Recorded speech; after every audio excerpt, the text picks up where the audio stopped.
Ok, entonces, dentro de las secreciones gástricas por las que íbamos, habíamos hablado que estaba la secreción de pepsina. La pepsina se secreta como un zimógeno, que es una enzima inactiva, que es el pepsinógeno, y es secreta por las células principales. Entonces, cuando el pepsinógeno se encuentra con un ambiente ácido, o sea, cuando el pepsinógeno sale del estómago y se encuentra con esa secreción ácida, ese pepsinógeno se va a convertir a pepsina. Entonces, para que este pepsinógeno se convierta en pepsina, el pH tiene que estar por debajo de 3.5. Entonces, tiene que ya estar lo suficientemente ácido. ¿Cuáles son los agonistas? O sea, ¿quiénes promueven la liberación de pepsinógeno? La cefetina, el VIP, la acetilcolina y la colecistoquinina. Ahora, la actividad óptima de la pepsina, como les decía, siempre va a estar entre 1.8, en un pH entre 1.8 y 3.5. Si el pH por A por B subiera de esos pHs ideales, va a empezar a convertirse en menos. Y muchas veces incluso podría inactivarse la pepsina si el pH es más cercano a 5, y si es superior a 5 se puede inactivar de forma permanente. Entonces, normalmente el pH en el que funciona va a ser ese pH ácido. Ahora, con respecto a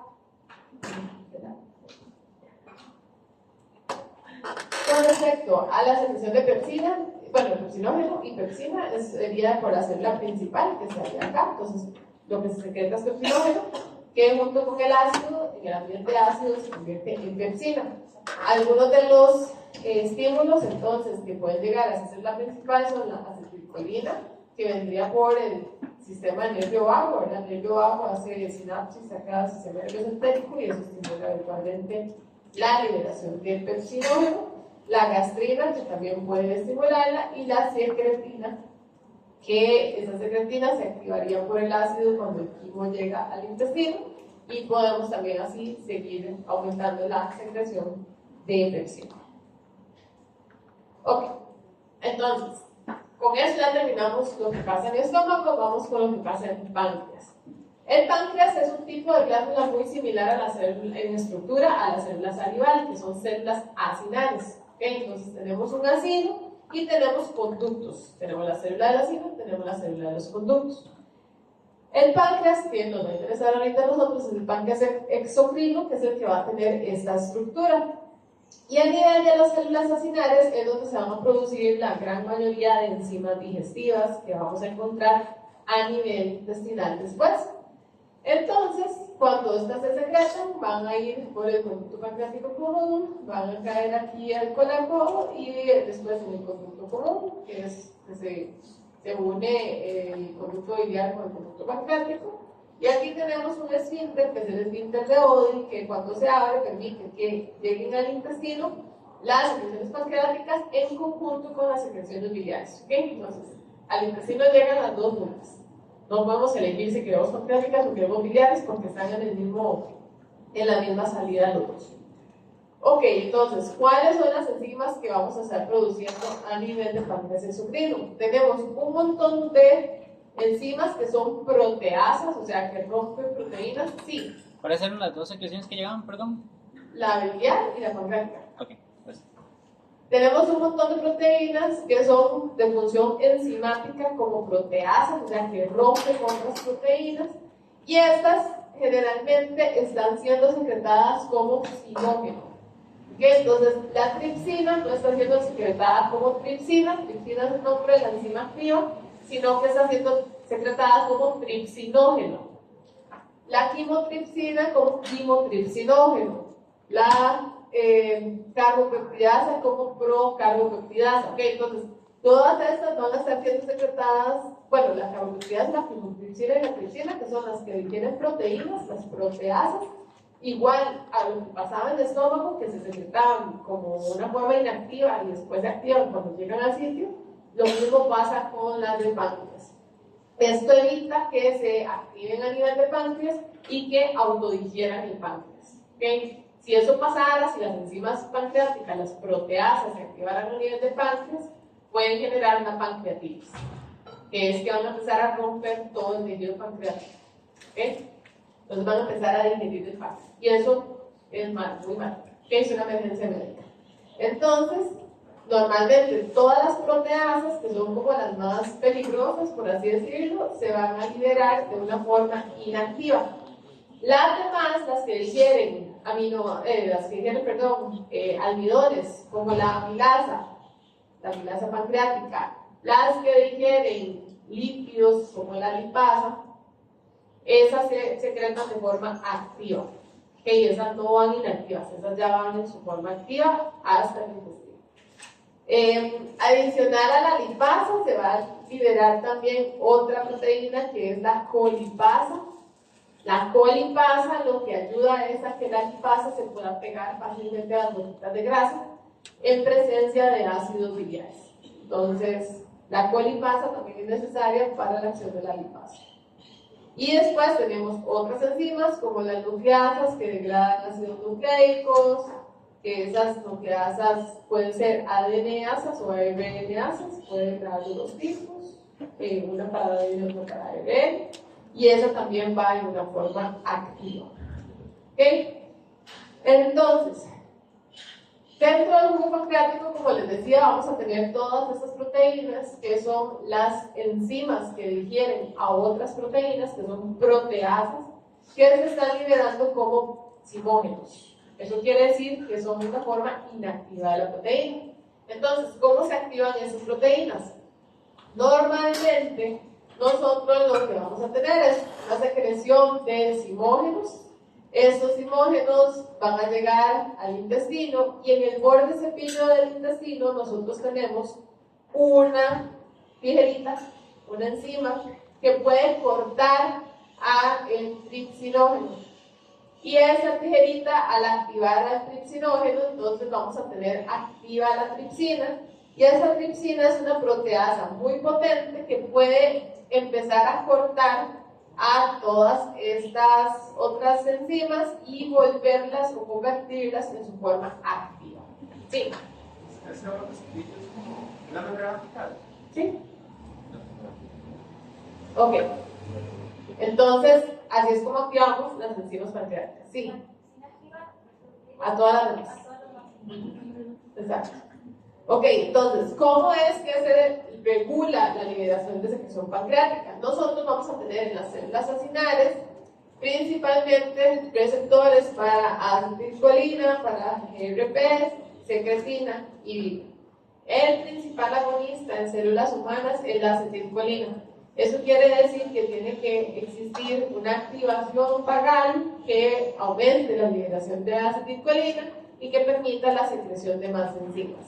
¿Okay? A nivel del conducto, el principal agonista va a ser la secretina. Y la secretina lo que va a hacer es aumentar la actividad de este canal de cloruro, que es el CFTR, y al mismo tiempo activar entonces este intercambiador, que es el de cloruro de bicarbonato. Entonces, entre más secretina, más bicarbonato voy a tener yo en la secreción pancreática, o sea, un pH mucho más alto. ¿Okay? Entonces, en general, en el ácido voy a tener secreción de proteína y de algunos iones, mientras que en el conducto principalmente lo que voy a tener es la secreción de bicarbonato, o sea, voy a alcalinizar muchísimo esa secreción pancreática. ¿Okay? Entonces, si nosotros vemos aquí la tasa de flujo, entre más tasa de flujo, pues quiere decir que está más estimulada la secreción. Vean que a mayor tasa de flujo voy incrementando la liberación de bicarbonato. ¿Okay? Entonces vean que va subiendo, subiendo, subiendo, subiendo y puedo llegar a alcanzar un techo, ¿verdad?, de liberación de bicarbonato. Entonces, entre más estimulado, más bicarbonato. A nivel de los conductos no transportan ni potasio ni sodio. Entonces, a nivel de conducto, no importa que tan estimulada esté la secreción, el sodio y el potasio se va a permanecer igual. ¿Okay? ¿Tasa de flujo de qué? De la secreción pancreática. Ok. Entonces, ¿cómo es que yo activo a estas células acinales para que produzcan más secreción pancreática? Generalmente lo que va a ocurrir es que voy a tener una acción de la colecistoquinina de una forma indirecta.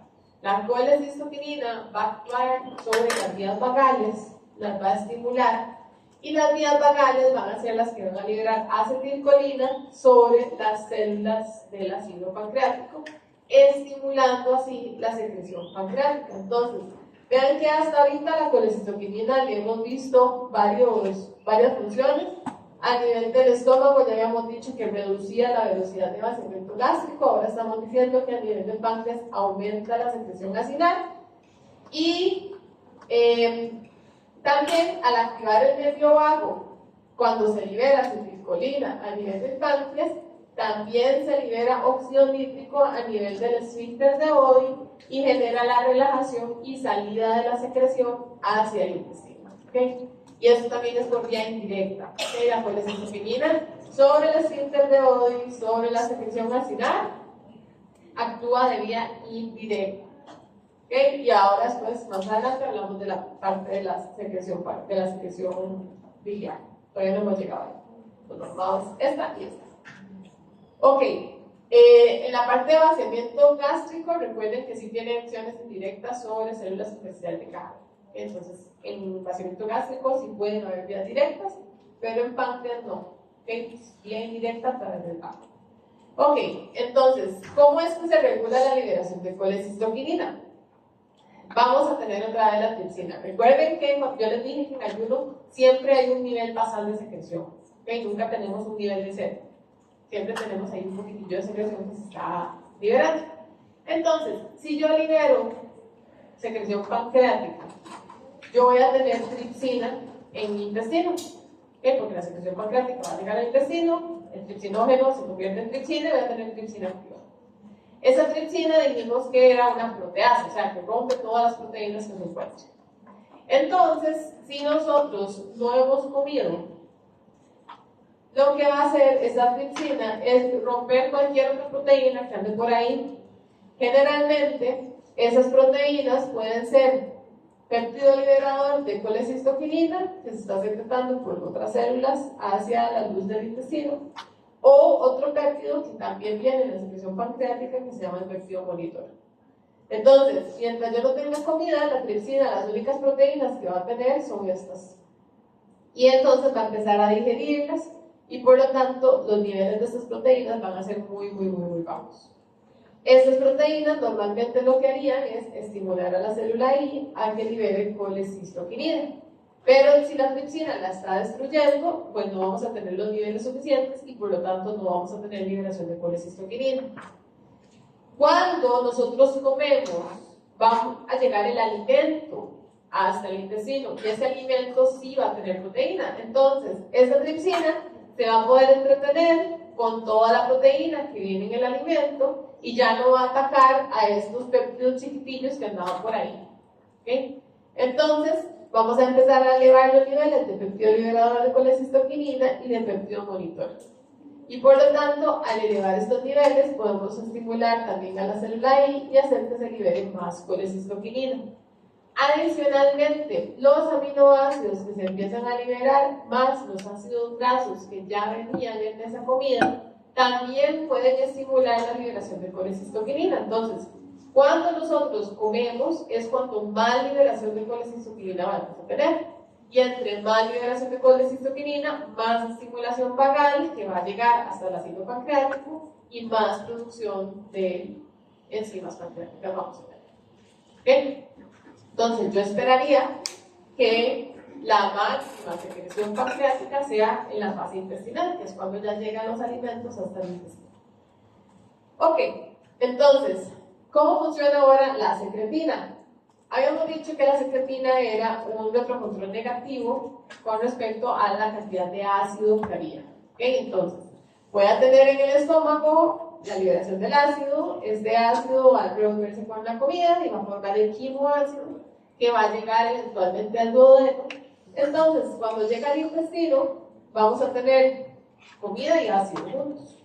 Ese ácido va a estimular a las células S, que son las que liberan la secretina, y esa secretina principalmente va a actuar sobre los conductos pancreáticos, estimulando la liberación de bicarbonato. Cuando ese bicarbonato llegue al intestino, ¿qué va a hacer? Neutralizar el ácido. ¿Ok? Entonces, esa es la forma que tenemos de neutralizar el ácido a nivel de nuestro intestino. Entonces, como les decía, nosotros podemos tener la mayor liberación de secreciones pancreáticas en la fase intestinal. Aproximadamente un 60% de las secreciones pancreáticas se dan en esa fase. Después tenemos un poquitito en la fase cefálica, 25%, y menos todavía en la fase gástrica. Entonces, en la fase cefálica, pensar en alimentos ya van a generar la liberación de acetilcolina que va a estimular al páncreas. En la gástrica, la gastrina y liberación de acetilcolina también pueden estimular también el ácido pancreático. Y en la intestinal, no solamente vamos a tener el reflejo vagovagal, o sea, no solamente vamos a tener el vago activo como tal, porque ya venía activo desde antes, sino que adicionalmente le agregamos la colecistoquinina. Y la colecistoquinina va a estimular todavía más al vago y eso genera entonces que incremente la secreción acinal. Y adicionalmente tenemos a la secretina actuando sobre el conducto, tenemos todavía más secreción de bicarbonatos. ¿Okay? Entonces, en la fase intestinal es donde tenemos la mayoría de señales que aumentan esa liberación de secreción pancreática. ¿Ok? Entonces ahora vamos a hablar del hígado. El hígado es un órgano que es bastante grandecito, tiene dos lóbulos y está compuesto por un tipo de células especiales que se llaman los hepatocitos. Los hepatocitos también son derivados o similares a las células epiteliales en el sentido de que también tienen polaridad, van a tener membranas vasolaterales y membranas apicales. Es un órgano que tiene una alta irrigación y dentro de sus funciones digestivas, la más importante es que produce la bilis. Y la bilis es necesaria para la absorción de lípidos, o sea, para la absorción de esas grasas que nosotros comemos. Y también no solamente las grasas, digamos, sino los ácidos grasos, sino también de vitaminas liposolubles. Adicionalmente, la bilis también va a tener productos de excreción que se están produciendo a nivel del hígado y metabolitos del colesterol que eventualmente pueden quedar atrapados entre los productos no ingeridos y pueden ser excretados. Entonces, la única forma que nosotros tenemos en nuestro cuerpo de excretar colesterol es a través de la bilis. No hay otra forma de excretar grasa en nuestro cuerpo que no sea a través de las heces. ¿Ok? Entonces, no existen masajes mágicos, ni nada que vamos a sudar grasa, no existe nada que vamos a orinar grasa, lo único es a través del tracto gastrointestinal. ¿Ok?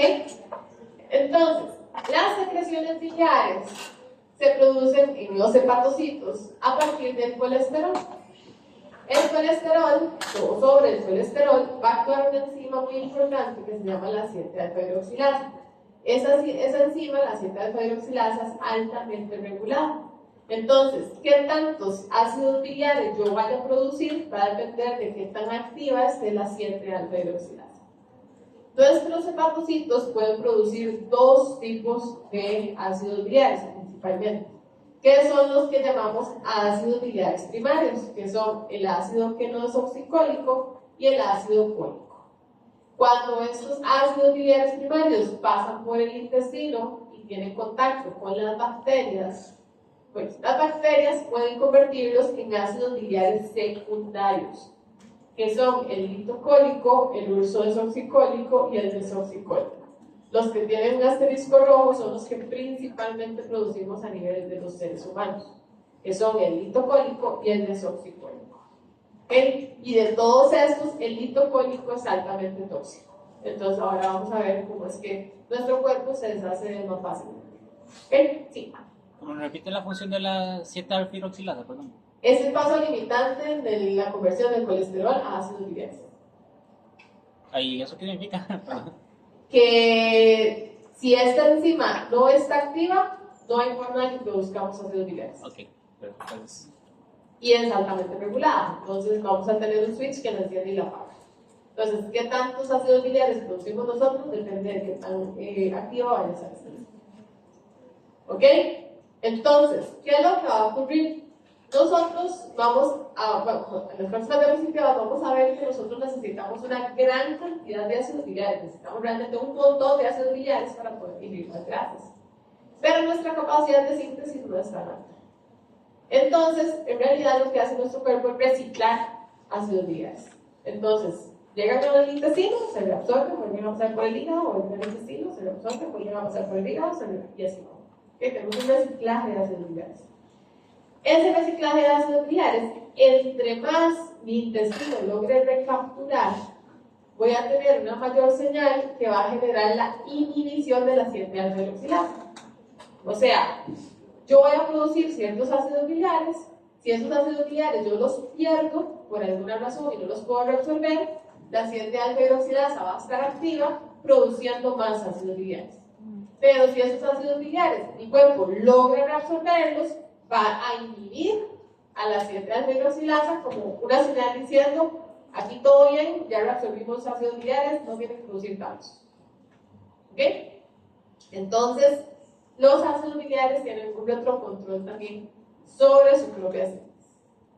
Ahora, las secreciones biliares no solamente van a tener ácidos biliares, es el componente más importante y mayoritario, pero vamos a ver que tienen también otros componentes adicionales. Ahora, las secreciones biliares como un todo se modifican por los colangiocitos, que son las células que también están en el ducto, que al igual que las células de ducto del páncreas también secretan bicarbonato.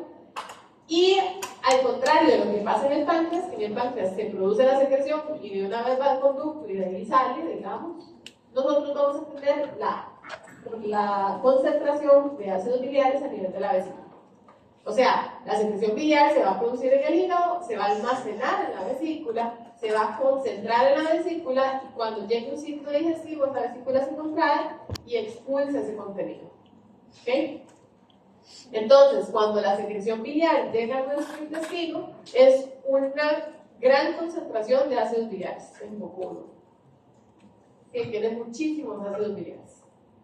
Ahora, ¿cuál es la importancia de los ácidos biliares? Los ácidos biliares van a formar micelas, son antipáticos como los fosfolípidos, que tienen una parte polar y una parte no polar. Entonces, la parte no polar puede interactuar con las gotitas de grasa y la parte polar queda por fuera. Entonces, al final, la función de los ácidos biliares es como la de un detergente. ¿Okay? Si ustedes agarran en la casa un vaso de agua y le echan aceite y ustedes lo mueven, se van a generar un montón de gotitas de grasa y cuando ustedes dejan de moverlo, esas gotitas de grasa, ustedes ven que se vuelven a montar y hacen una nata completa arriba de grasa otra vez. Si ustedes a esa agua le ponen detergente y lo mueven, cuando esa nata se vuelve a formar, ya no es una capa compacta de nata, sino, si ustedes se fijan, son como mini gotitas, todas juntas, pero mini gotitas separadas entre sí de aceite. Esa es la función de los ácidos biliares, generar esas gotitas de grasa. Entonces, motilidad está rompiendo, así haría la función de la cuchara, ¿verdad? La motilidad, ahí la segmentación, está moviendo todo el contenido, entonces es mi cuchara. Y mis ácidos biliares es el detergente. Entonces, conforme se van rompiendo las gotitas de grasa, los ácidos biliares las van envolviendo de forma de que van a quedar un montón de gotitas de grasa individuales. ¿Ok? Entonces, aunque se tenga la motilidad, cada gotita está individualizada. ¿Ok? Pueden hacer el experimento en la casa. Ok, entonces, los ácidos biliares adicional se conjugan. ¿Okay? Entonces, la conjugación de los ácidos biliares es agregarles algún residuo de glicina o algún residuo de taurina o alguna sulfatación. ¿Okay? Entonces, esto lo que hace es que los ácidos biliares se vuelven más hidrofílicos. Recuerden que el ácido biliar es un derivado del colesterol y el colesterol al final es una grasa. Entonces, lo que hace la conjugación es que ya no sea tan grasa, digamos, sino que pueda combinarse también en una fase acuosa. Eso va a ocurrir a nivel de los hepatocitos y lo que va a pasar es que hasta que los ácidos biliares están conjugados, o sea, solo los ácidos biliares conjugados pueden transportarse desde adentro del hepatocito hasta el canalículo biliar. Entonces, la única forma de que un ácido biliar salga de un hepatocito es que está conjugado. Entonces, es un proceso que siempre va a ocurrir. Eso quiere decir que si nosotros vamos y vemos la vesícula biliar, ahí vamos a encontrar únicamente ácidos biliares conjugados.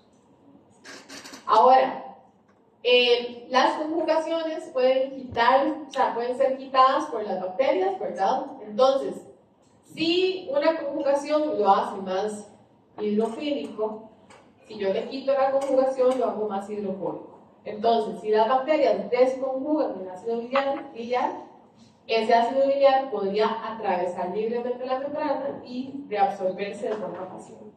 ¿Okay? Los conjugados no. Los conjugados, al ser hidrofílicos, no pueden atravesar libremente la membrana y ocupan transportadores. ¿Sí? No, digamos, si están conjugados, solo se pueden atravesar la membrana. El transportador que los puede solamente los reconoce conjugados. El transportador que tenemos en el hepatocito. Se pueden atravesar. Nada más. Normalmente, recuerden que todas las membranas son iguales. O sea, las membranas van a tener diferentes tipos de fosfolípidos y diferentes concentraciones de colesterol. Y eso puede alterar las permeabilidades de las membranas según la función. Entonces, no todas las membranas son exactamente iguales. A nivel del hepatocito, en la membrana apical, tenemos un transportador que únicamente va a reconocer los que están conjugados. Sí. Profe, entonces, por decirlo así, si le quitan la conjugación, es como que se devuelve porque tiene que volver a ser conjugado. Es como, no, si usted le quita la conjugación, es como si le hiciera más colesterol. O sea, porque es un derivado de colesterol, entonces es un no polar. Si usted le pone la conjugación, lo hace polar. Si usted le quita la conjugación, lo hace no polar. Entonces, como sustancia no polar, podría atravesar una membrana intestinal libremente y regresar al hígado. Entonces, se va a volver a conjugar y vuelve a salir. Sí. Ok. Sí. ¿Qué? No. Nada más es algo que puede pasar. Sí. Como yo les decía antes, el ácido eritocólico es el más tóxico de todos los ácidos biliares que tenemos. El ácido eritocólico adicionalmente puede sulfatarse. Y la sulfatación es algo que ya las bacterias no pueden quitar. Entonces, si las bacterias no pueden quitarlo, no puede absorberse como pasivamente otra vez y regresar al hígado, entonces no puede acumularse, sino que va a quedar en el lumen intestinal y se va a excretar. ¿Okay? Entonces, sulfatar el ácido eritocólico es una forma de asegurarnos de que se va a salir del cuerpo sí o sí. ¿Okay? De que lo vamos a excretar sí o sí. Ok, entonces, como les decía, nosotros vamos a tener que a nivel de los hepatocitos tenemos la membrana apical del hepatocito, que sería esta membrana que da hacia el canalículo biliar. Y esa membrana entonces va a tener diferentes características. ¿Qué puede pasar de forma pasiva? Puede pasar agua, glucosa, calcio, glutatión, aminoácidos y urea. Todo eso puede pasar de forma pasiva a través de ya sea las uniones estrechas o a través de la misma membrana. ¿Y qué va a pasar de forma activa? O sea, que necesito un transportador sí o sí, o sea, también una proteína membrana que esté pegada, que me permite el paso de los ácidos biliares, la fosfatidilcolina, la bilirrubina, que también solamente puede pasar de forma conjugada, y los xenobióticos y el colesterol. ¿Okay? Entonces, vean que todos estos necesitan proteínas de membrana. ¿Okay? Eso quiere decir que, por ejemplo, el colesterol, usted pensaría que puede pasar libremente por cualquier membrana. En este caso, de esta membrana particular, por su composición, no. ¿Okay? También necesita un transportador. Ok, como les decía, entonces, al final los ácidos biliares lo que hacen es formar micelas. Esas micelas pueden ser simples, que pueden ser solo de ácidos biliares, o pueden ser mixtas con ácidos biliares, con fosfatidilcolina o con colesterol, que son otros componentes que también pueden estar en esa secreción biliar. A nivel de los canalículos, como les decía antes, tenemos la secreción de bicarbonato. Entonces, por ejemplo, la secretina también puede estimular al mismo canal que hemos visto la vez pasada, que es el CFTR, y esto genera entonces que pueda haber igual siempre cloruro disponible y que esta proteína entonces se active más, que es el intercambiador cloruro-bicarbonato, haciendo que se libere más bicarbonato hacia esa secreción biliar. Entonces, a nivel de los canalículos se alcaliniza la secreción biliar.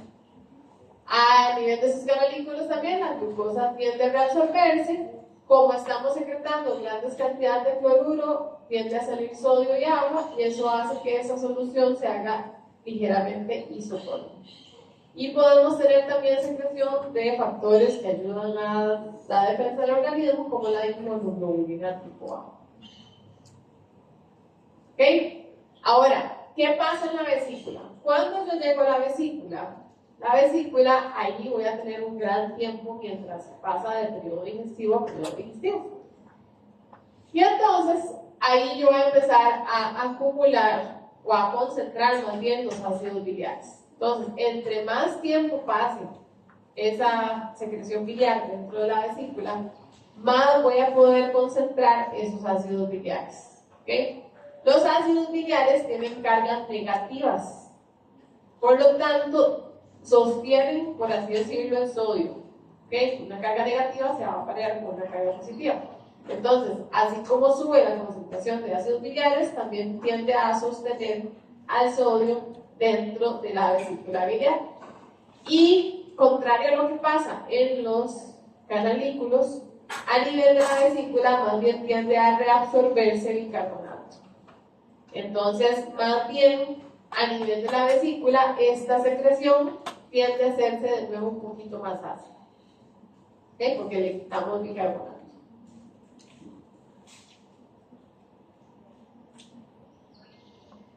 Ok, entonces, ¿cuántos más o menos miligramos de ácidos biliares producimos al día? Alrededor de 600 miligramos por día. Aprox, va a depender de la pérdida. ¿Ok? Entonces, por ejemplo, nosotros perdemos alrededor de 0.5, 0.6 gramos por día. Nuestro cuerpo va a producir 0.5, 0.6 gramos por día. ¿Ok? Perdemos alrededor de 500, 600 miligramos. Vamos a producir aproximadamente 500, 600 miligramos. Si perdemos 400 miligramos, tendremos a producir 400 miligramos. ¿Okay? Las pérdidas están variadas a la producción. Ahora, el requerimiento por día es de 12 a 36 gramos. ¿Okay? Entonces, si por A por B, nosotros no podemos reabsorber todos los ácidos biliares que pasan por nuestro tracto gastrointestinal, nuestra producción diaria no podría dar para reponer de 12 a 36 gramos por día. ¿Ok? Es imposible. Ahora, dentro del intestino siempre vamos a tener lo que llamamos el pool intestinal, que es que en el intestino van a estar circulando de 2.5 a 3 gramos que se van a estar reabsorbiendo con el tiempo y van a estar llegando al hígado y van a empezar a acumularse después en la vesícula. O sea, si nosotros tenemos más o menos 3 gramos en el intestino y ocupamos 12 gramos por día, eso quiere decir que tendrían que recircularse todos esos ácidos biliares alrededor de 4 veces. Entonces, según nuestra dieta, nosotros podemos recircular de 4 a 12 veces por día todos los ácidos biliares que están dando vueltas ahí por el intestino. ¿Okay? Eso quiere decir, recircular quiere decir que los reabsorban, llegan al hígado, vuelven a salir del intestino por la bilis, vuelven a reabsorberse, vuelven a llegar al hígado, vuelven a salir por la bilis, y así sucesivamente. Ok, entonces, ¿qué es lo que va a ocurrir? Van a llegar los ácidos conjugados, no conjugados. Los no conjugados, recuerden que fueron convertidos por las bacterias intestinales, ¿verdad? Fueron desconjugados por las bacterias intestinales. Todo esto va a llegar al hígado. En el hígado los que están conjugados van a pasar de forma directa, ¿verdad? Los que no están conjugados primero se conjugan y ya después a la bilis. Entonces vean que el conjugado sale, pero el no conjugado primero se conjuga y sale. Eso se va a acumular en la vesícula biliar. En el momento en que llega la digestión, esta vesícula biliar se va a contraer y después de que se contrae, salen los ácidos biliares. Si las bacterias los desconjugan, vamos a tener entonces absorción pasiva, pero para los que no se logran desconjugar, tenemos que tener algún tipo de transportador. El transportador para ácidos biliares conjugados es el ASPT. Y lo que hace es un cotransporte con sodio de los ácidos biliares conjugados hacia el enterocito. Esos transportadores están en el ilion terminal.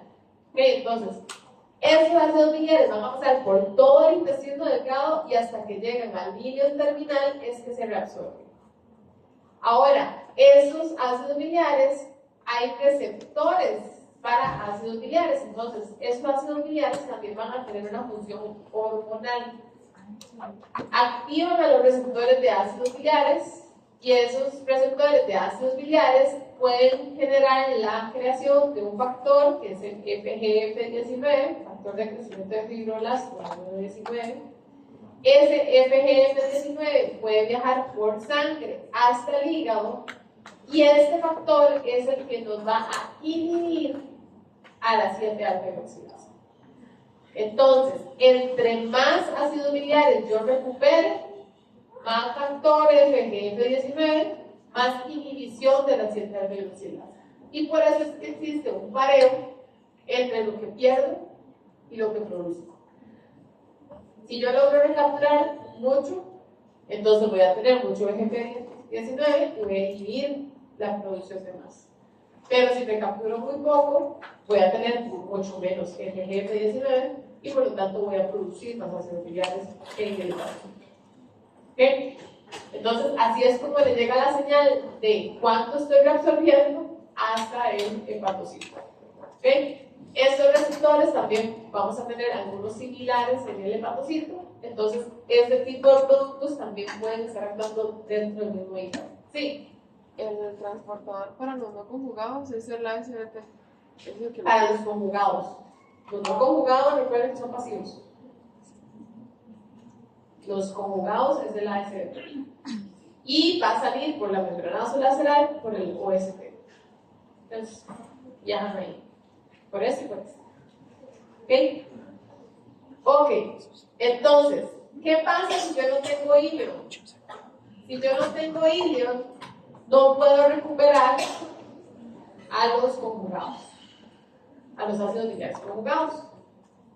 Y si yo no tengo ilion, entonces tampoco, no, primero, no puedo recuperar los ácidos biliares conjugados y segundo, entonces tampoco voy a producir factores que inhiben la producción de ácidos biliares. Entonces, si yo, por alguna razón, no sé, un cáncer o algo así, me tienen que quitar un pedazo de ilion y me dejan sin ilion, la producción de ácidos biliares a nivel de mi hígado puede subir hasta 4 o 6 gramos. O sea, puedo producir de 4 a 6 gramos en caso de que yo no pueda recircular ácidos biliares. Que de nuevo, se queda corto si mi requerimiento mínimo son 12. ¿Okay? Voy a poder producir por día la mitad de lo que necesito. Entonces, obviamente, eso quiere decir que vamos a tener que tener dietas bajas en casa. ¿Okay? Porque si no, no la vamos a poder digerir. Ok, entonces, ¿cómo se secreta la bilis?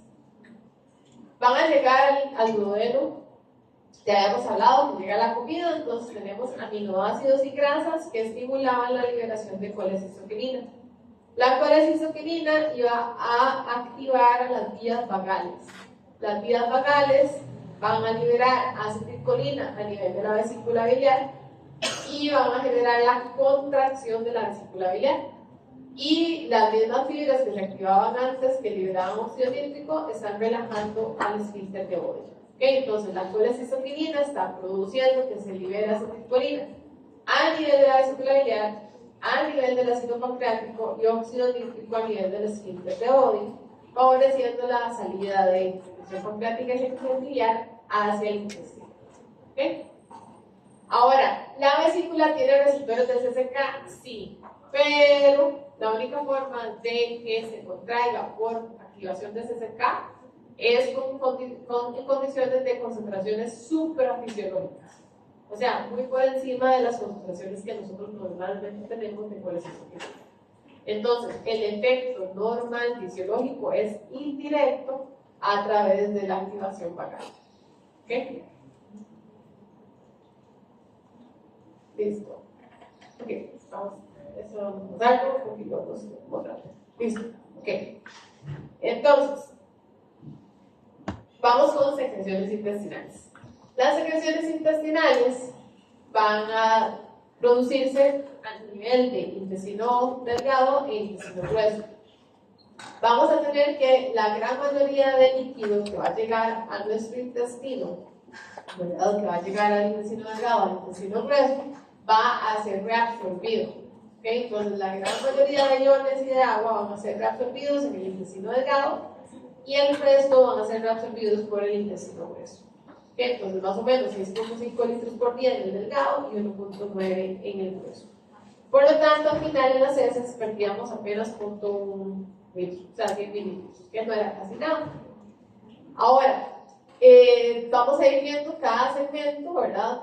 Y cómo está determinado el movimiento de iones en cada uno de los segmentos. Entonces, el movimiento de agua, como les decía, es mayor en el intestino delgado y menor en el grueso. Entonces, la resistencia al movimiento de agua aumenta en dirección a oral. Y a nivel de secreciones, en la gran mayoría del tracto gastrointestinal va a haber absorción, pero vamos a tener los sitios anatómicos específicos que se llaman las criptas, que es un sitio en donde vamos a tener más secreción. ¿Okay? Entonces, si nosotros vemos el intestino, ese es el delgado, ese es el grueso. El delgado tiene este borde cepillo, que este borde cepillo son esas microvellosidades, que son esas prolongaciones, que tienen dos funciones. Incrementan el área expuesta y está especializado con células que permiten y mejoran la absorción. ¿Okay? Estas invaginaciones de acá es lo que llamamos criptas. Entonces, si ven la imagen de abajo, aquí las microvellosidades son muchísimo mayores que las criptas. Entonces, en microvellosidades se da la absorción, en las criptas se da la secreción. Por lo tanto, con solamente ver la anatomía del intestino delgado, vemos que está muy adaptado a la absorción y no tanto a la secreción. Pero si vemos el intestino grueso y prácticamente son puras criptas. Entonces, cuando se activa la secreción, normalmente va a tener un mayor impacto en intestino grueso, que es donde tenemos las criptas bien formadas y más grandes. Que vean que aquí no existen las microvellosidades. Eso quiere decir que el intestino grueso realmente su función principal no es la absorción de nutrientes, ¿verdad? ¿Okay? Entonces, aquí son más criptas, aquí son más microvellosidades. Entonces, ¿cómo se manejan los diferentes iones? Sodio se reabsorbe. Por regla, siempre el sodio en condiciones fisiológicas se reabsorbe. Se puede reabsorber en postprandial, en conjunto con nutrientes. Entonces, la glucosa o los aminoácidos pueden cotransportarse con sodio. Entonces, si meto glucosa o aminoácidos, también meto sodio.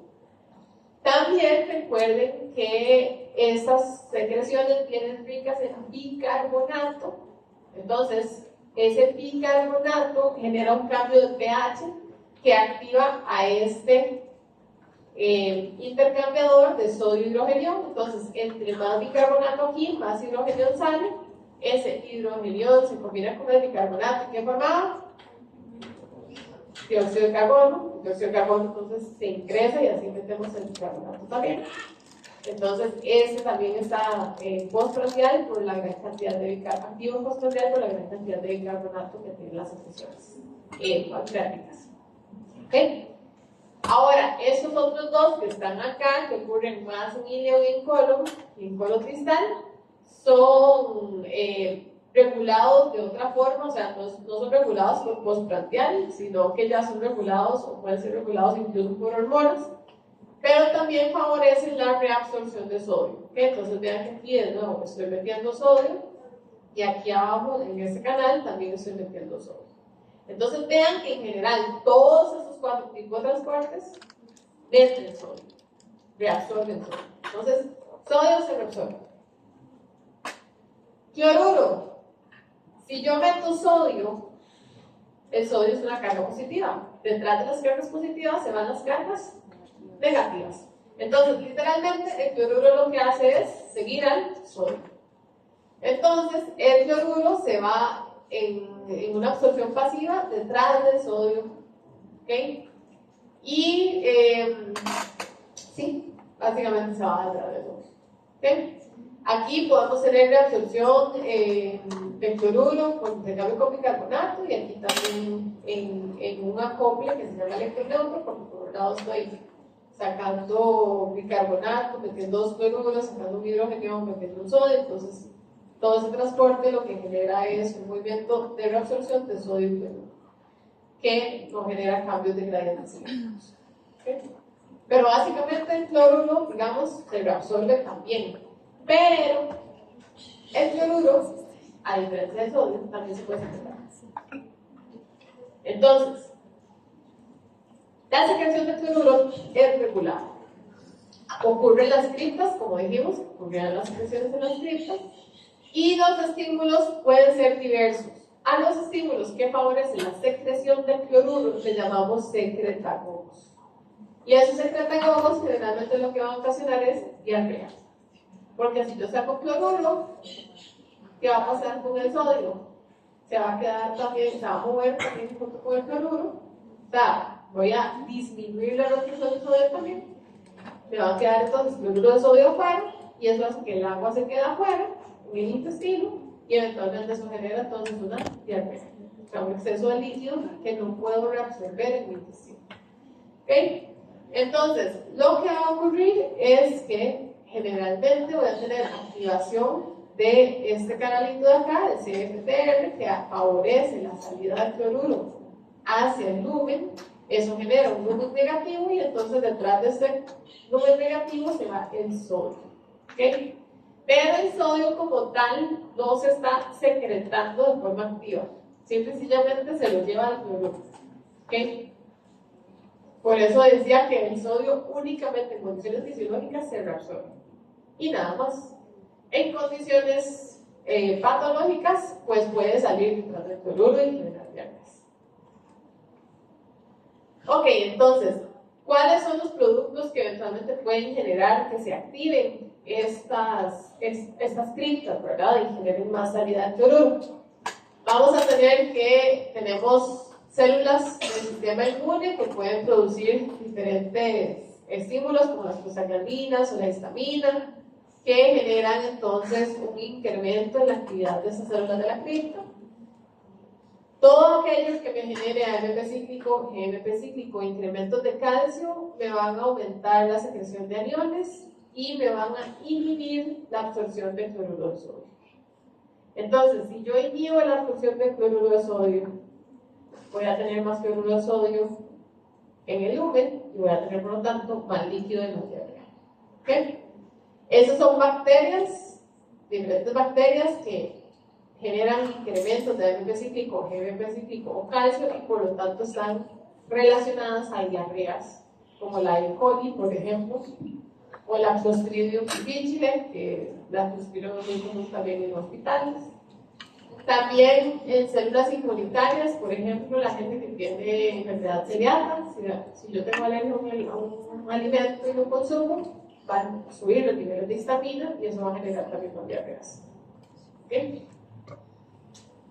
Entonces, ¿qué es lo que va a pasar? Vamos a tener que se me presentan antígenos, tengo liberación de histamina, la histamina va a estimular neuronas entéricas que van a favorecer la liberación de acetilcolina y eso va a estimular la secreción de cloruro. También esta histamina va a favorecer la liberación de prostaglandinas y esas prostaglandinas también favorecen la salida de cloruro. Y la histamina como si por sí sola también puede estimular la salida de cloruro. ¿Okay? Entonces, eso es lo que podría estar ocurriendo, por ejemplo, en una persona celíaca, ¿okay? Que tiene alto nivel de histamina. Ok. Entonces, Ese es un resumen, nada más para que lo tengan ahí de integración, ¿verdad? De qué es lo que va a pasar a nivel del estómago, qué es lo que va a pasar cuando llega el quimo al intestino delgado, cuáles son las principales hormonas que se van a liberar, cuáles son las funciones que tienen estas hormonas, por ejemplo, inhibiendo la motilidad gástrica o inhibiendo la secreción ácida, y cuáles son los efectos de esas hormonas en el páncreas. Es como una mini integración. Okay, entonces, vamos a dar 5 minutitos de recreo y seguimos con la sesión.